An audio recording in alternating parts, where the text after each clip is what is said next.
அஸ்ஸலாமு அலைக்கும் ஃப்ரெண்ட்ஸ், எல்லாரும் எப்படி இருக்கீங்க? அல்ஹம்துலில்லாஹ் நாங்கள் எல்லோரும் நல்லா இருக்கோம். நீங்களும் நல்லா இருப்பீங்கன்னு நினைக்கிறேன். நான் இன்றைக்கி வீடியோவில் ஒரு புரோட்டீன் சத்து, இரும்பு சத்து அதிகமாக உள்ள ஒரு ஸ்நாக்ஸ் தாங்க செய்ய போகிறேன். ஒரு ஈவினிங் ஸ்நாக்ஸ் ரெசிபியாக எங்கள் ஊர்லலாம் நல்ல மழை பெஞ்சிட்ருக்கு. இந்த கிளைமேட்டில் இந்த ஹெல்த்தான ஒரு ஸ்நாக்ஸாக தான் நாங்கள் செஞ்சு சாப்பிட போகிறோங்க.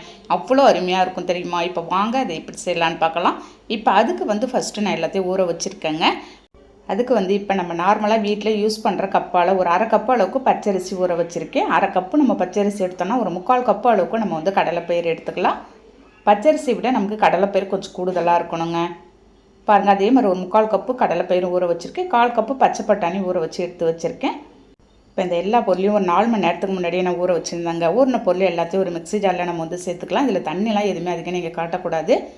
ஒரு 2 பல்ஸ் விட்டு ஃபஸ்ட்டு கொஞ்சம் குறை நீங்கள் அரைச்சி எடுத்துகிட்டு வந்துடுங்க.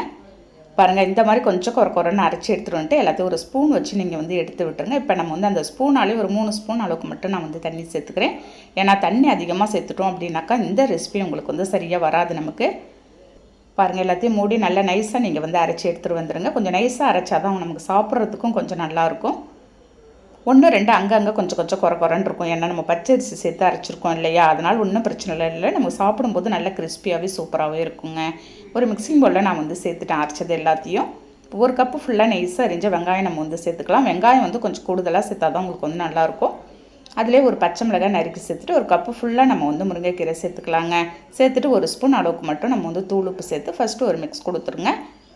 இந்த முருங்கைக்கீரையில் அவ்வளோ ஒரு இரும்பு சத்து இருக்கும். நம்ம பச்சை பட்டாணிலலாம் நிறைய ஒரு ப்ரோட்டீன் சத்து நிறையவே இருக்குங்க.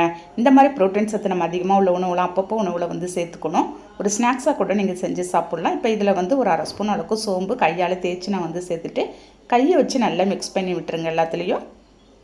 பாருங்கள், சரியான கன்சிஸ்டன்சிக்கு நமக்கு வந்துடுச்சு. தண்ணி நான் எந்த அளவுக்கு காட்டணும் அதே அளவுக்கு நீங்கள் சேர்த்துக்கணுங்க. ஒரு 3 ஸ்பூன் அளவுக்கு சேர்த்தாலே போதும். நம்ம எல்லா பொருளையும் போட்டு மிக்ஸ் பண்ணும்போது சரியாக வந்துடும். இந்த மாதிரி கையால் எடுத்து வடை மாதிரி தட்டி நம்ம சேர்த்துற வேண்டியதான். பாருங்கள், இந்த அளவுக்கு கன்சிஸ்டன்சி இருக்கணும். இப்போ எண்ணெயை நல்லா ஹீட் பண்ணிவிட்டு வடை மாதிரி தட்டி எல்லாத்தையும் சேர்த்து விட்டுருங்க.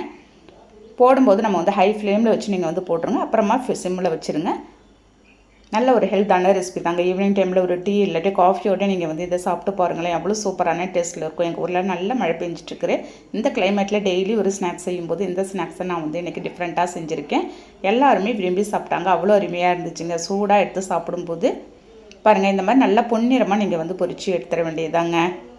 ஒவ்வொரு நாளைக்கு ஒவ்வொரு ஸ்நாக்ஸ் உங்கள் வீட்டில் நீங்கள் செய்கிறீங்க அப்படின்னா இதே மாதிரி ஒரு மெத்தடில் நீங்கள் பச்சை பட்டாணி இந்த கடலைப்பயிரெலாம் இருந்தாலே போதும், நீங்கள் ரெடி பண்ணிடலாம். அவ்வளோதாங்க. இந்த மாதிரி நல்லா உள்ளே நம்ம வேக வச்சு நீங்கள் எடுத்துருங்க.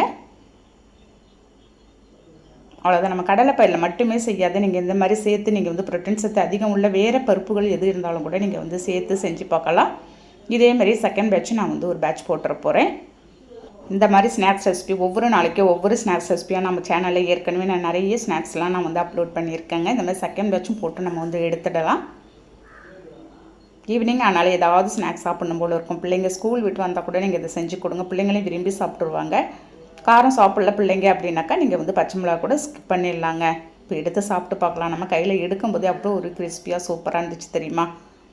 அந்த கீரையோடு சேர்த்து சாப்பிடும்போதெல்லாம் அருமையாக இருக்கும். கண்டிப்பாக நீங்களும் ட்ரை பண்ணி பாருங்கள். இந்த வீடியோ பிடிச்சிருந்தாலும் லைக் பண்ணிவிட்டு ஷேர் பண்ணுங்கள். மறக்காமல் அப்படியே சப்ஸ்கிரைப் பண்ணிவிடுங்க. நாளைக்கு பார்க்கலாம். Okay, by.